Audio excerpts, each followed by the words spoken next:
AP Congress బాధ్యతను షర్మిల చేపట్టిన తర్వాత ఆ పార్టీలో సరికొత్త జోష్ వచ్చింది. రానున్న ఎన్నికలే లక్ష్యంగా ఆమె అప్పుడే పూర్తి స్థాయిలో రంగంలోకి దిగారు. రాష్ట్ర వ్యాప్తంగా జిల్లాల యాత్రను చేపట్టారు. క్షేత్రస్థాయిలో ఉన్న కాంగ్రెస్ శ్రేణులను ఉత్తేజితం చేయడం, యాక్టివ్గా లేని నేతలను మళ్లీ పార్టీలోకి ఆహ్వానించడం లక్ష్యంగా ప్రస్తుతం ఆమె జిల్లాల యాత్ర సాగుతోంది.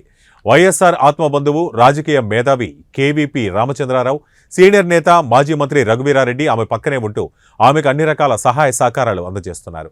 పార్టీ బలోపేతానికి అవసరమైన వ్యూహరచన చేస్తున్నారు. మరొక వైపు ఎన్నికల సమరానికి కాంగ్రెస్ సమాయత్తమవుతోంది.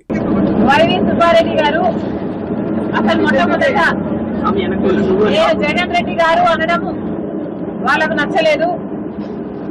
సరే, మీకు జగన్ రెడ్డి గారు అని నేను అంటాం మీకు నచ్చకపోతే ఇప్పటి నుంచి జగనన్న గారు అనే అందాం, నాకేం అభ్యంతరం లేదు. కానీ వైవి సుబ్బారెడ్డి గారు వాళ్ళు చేసిన డెవలప్మెంట్ ని చూపిస్తామన్నారు. సరే సార్, మీరు చేసిన డెవలప్మెంట్ ని చూపించండి, మేమంతా సిద్ధంగా ఉన్నాం చూడటానికి. డేట్ టైం మీరు చెప్పినా సరే, మమ్మల్ని చెప్పమన్నా సరే, మీరు చేసిన అభివృద్ధి ఏంటో చూపించండి.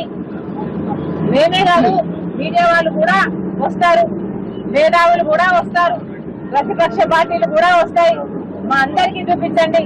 మేమందరం కూడా మీరు చేసిన అభివృద్ధి ఏమిటి, మీరు కట్టిన రాజధాని ఎక్కడ, మీరు నడుపుతున్న మెట్రోలు ఎక్కడ, మీరు కట్టిన పోలవరం ఎక్కడ, మీరు చేసిన డెవలప్మెంట్ చూడాలని ఆంధ్రప్రదేశ్ లో ఉన్న అందరూ కళ్ళల్లో ఒత్తులేసుకొని చూస్తున్నాము, చూపించండి.